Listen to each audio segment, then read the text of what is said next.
starting to have some problems with my Glock. I noticed yesterday when I was shooting it that the trigger was starting to get a lot of resistance, and I hadn't noticed it before. So what I did is I went last night and I took it apart and cleaned it.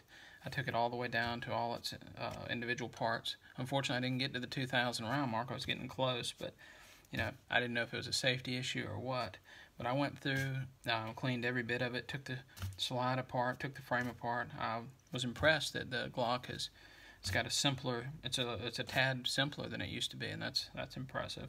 The slide lock was very solid. It was a solid piece. I liked the way it was constructed. But basically, I cleaned everything up. I cleaned out the trigger, blasted everything out, dried everything out, and there's just no improvement.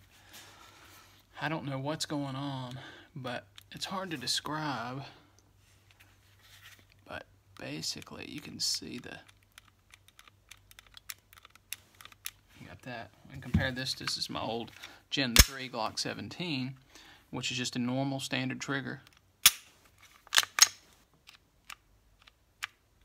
You can see, you can hear it, but there's no here. There's a lot of resistance in there. I have no idea where that came from. My fear is that because I didn't clean it, something has gotten gritty and damaged in there. But in my experience, Glocks weren't that sensitive. At least in the old days, Glocks weren't that sensitive to these kind of problems. This M&P has almost exactly the same number of rounds, and there's just nothing. I mean, it's perfectly... M&Ps weren't reputed to have the best triggers in the world, and this thing is perfect. There's nothing... And it still hasn't been cleaned. It's right about to hit the 2,000 round mark. I don't know what's going on. I don't know if I should send it back or if anybody's got any ideas. Look at that.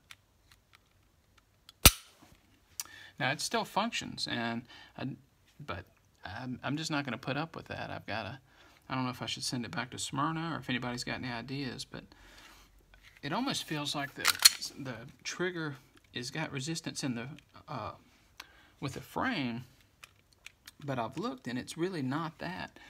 Then I took apart the slide and took the plunger out, cleaned it up.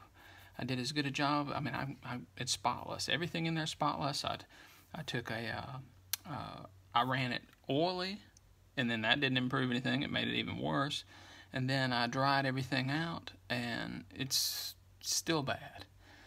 So I have no idea, but it's pretty disappointing. Anyway, I'll keep you updated.